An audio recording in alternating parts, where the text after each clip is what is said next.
You remember that chicken we cooked up the other day? You know. Chicken. Well, I hope you took that carcass that you picked clean and put it in the freezer, because I've got something to do with it today. All right, so I had like 3 or 4 of these tucked away in the freezer. Here we go. And then I needed to thaw them out because they were hard as a rock. So I stuck them in the oven for like, 20 minutes or so at like 200 degrees and got them where I could pull them apart. Here's where the fun happens. So I pull them all apart, and I even took out my poultry shears and cut some of these leg bones in half just to really get it going. Broke it all down, got it on a larger tray. There it is, beautiful chicken bits. And then I stuck this into the oven. Oh, jazz hands, okay. Then I stuck it into the oven and roasted it at like 350 for about a half an hour just to brown everybody up. And you see all that liquid in there. It's juice and fat and stuff. And I poured that off like so.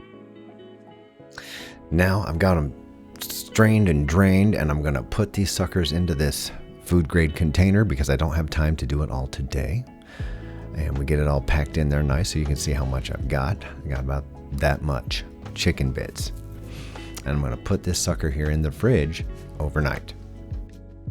And I'll pick this back up in the morning.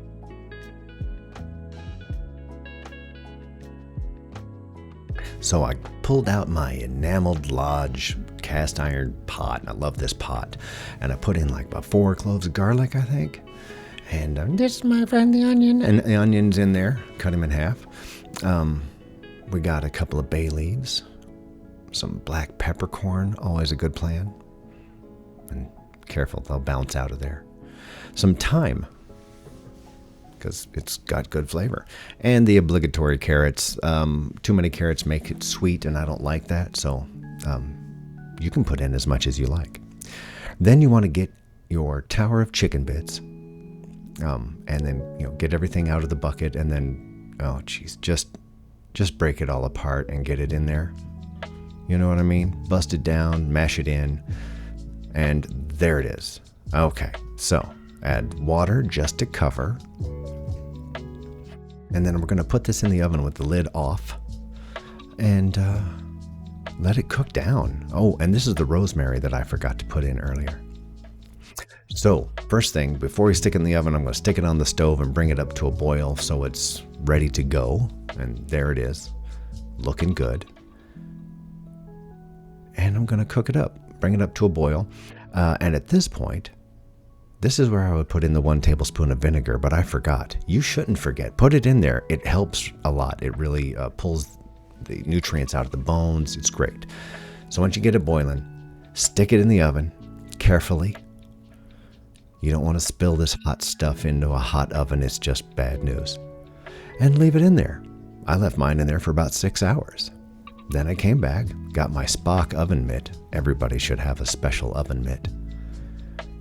Look at that. Oh my God, you should smell it. Your whole house smells like it's time for a nap. It's wonderful. All right, so get these bones out, but strain them because you don't want to lose any of that liquid gold.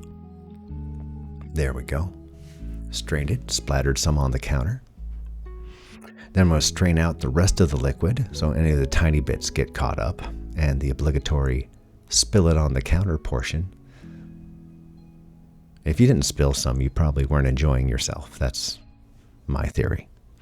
Then I'm going to put this in the refrigerator overnight because I don't have time to finish it up today. Oh, here we go. Look, fat. Big layer of fat sitting on top of there. I'm going to scrape it all off. Something very therapeutic about scraping all the fat off of the meat butter or meat jello.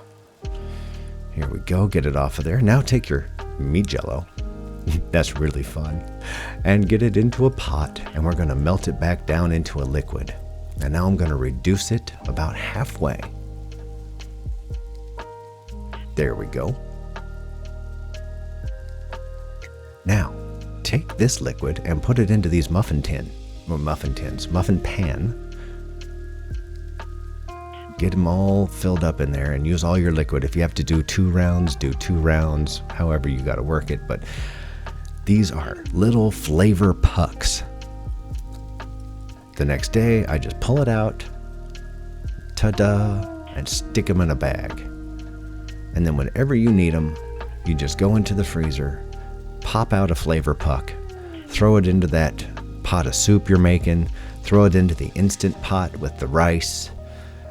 It adds so much flavor, and you're going to get a whole bunch more meals out of those chickens. So stretch that chicken, make him go farther, and have more flavor in your life.